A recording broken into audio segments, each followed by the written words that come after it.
I caught our babysitter doing something unforgivable to my 11-year-old son. I'll never unsee it. We hired Kayla through a highly rated app. Kayla was 24, bubbly, experienced with kids, references checked out.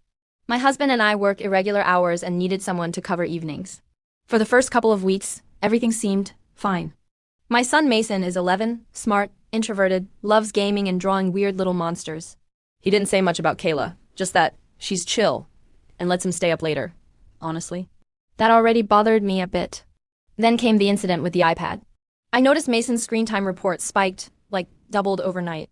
It showed weird browsing times too, like 1:17 a.m. I asked him and he said, Kayla borrowed it sometimes. What babysitter borrows a kid's iPad? I asked her, casually. She giggled and said, oh yeah, just to watch Netflix after he goes to bed. Hope that's okay. Something felt off. Why not use her own phone? So I set up a simple nanny cam, well, technically, an old phone disguised as a smart speaker. Just to be sure, nothing too invasive. I told my husband and he agreed, trust but verify. That night, I pretended to leave for work. I actually parked 2 blocks away and watched the live feed from my phone.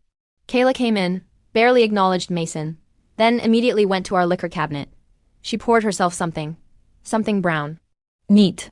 Then she sat on our couch and turned on some loud TikTok drama, barely glancing at Mason while he played. Okay, maybe she was just relaxing. But 11-year-olds still need supervision, not a tipsy adult blasting influencer breakups. About 30 minutes in, I see something that nearly made me drop my phone. Kayla was going through Mason's backpack. Like unzipping pouches, pulling out his sketchbook, flipping through pages. Then she took a picture of one of his drawings. At first I thought, maybe she found it funny? But no, she texted it to someone. I zoomed in. She typed, this little psycho drew this today. Definitely needs therapy, LO. My heart dropped. I was furious. Mason's drawings were personal. Yes, sometimes creepy, but that's his outlet.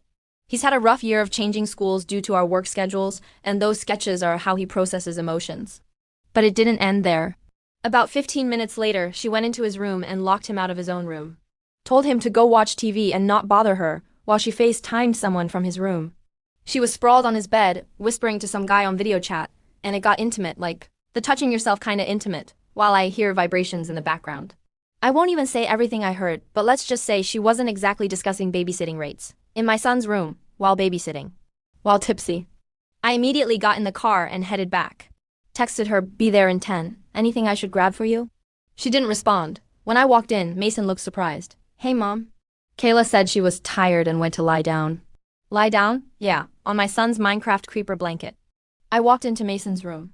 Kayla jumped up like she'd seen a ghost. I stared her down and said, out, now. No yelling, just deathly calm. She stammered something about